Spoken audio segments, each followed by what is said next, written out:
حضرت ان سے روایت ہے کہ ایک دفعہ میں رسول مقبول صلی اللہ علیہ وسلم کے ساتھ تھا کہ ایک آدمی آیا اور اس نے دعا کے بعد یہ کلمات پڑھے، تو آپ صلی اللہ علیہ وسلم نے فرمایا، کیا تم جانتے ہو کہ اس نے کس کلمات کے ساتھ اس دعا کو ادا کیا ہے؟ اس ذات کی قسم جس کی قدرت میں میری جان ہے، اس نے اللہ کو اس کے اس نام سے پکارا ہے کہ جب اس نام کے ساتھ پکارا جائے تو اللہ سبحانہ وتعالی ہر جائز چیز کو قبول کرتا ہے، ہر جائز خواہش کو پوری کرتا ہے، ہر جائز دعا کو قبول کرتا ہے۔ اور وہ کلمات یہ ہیں: بسم اللہ الرحمن الرحیم، یا بدیع السماوات، یا حی یا قیوم، انی اسألک۔ ترجمہ: اے آسمانوں کو پیدا کرنے والے، اے زندہ، اے قائم رہنے والے، بے شک میں تجھ سے سوال کرتا ہوں۔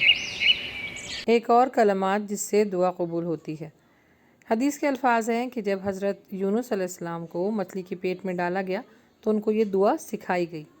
تو بالکل اسی طرح اگر کوئی مسلمان کسی پریشانی یا مشکل میں پھنستا ہے تو اس کے مقصد کے تحت کہ اس پریشانی سے نجات حاصل کر سکے، وہ یہ کلمات پڑھے، انشاءاللہ اللہ سبحانہ وتعالی اس کو پریشانی سے نکالے گا اور اس کی دعاؤں کو قبول کرے گا۔ وہ کلمات یہ ہیں: لا الہ الا انت سبحانک انی کنت من الظالمین۔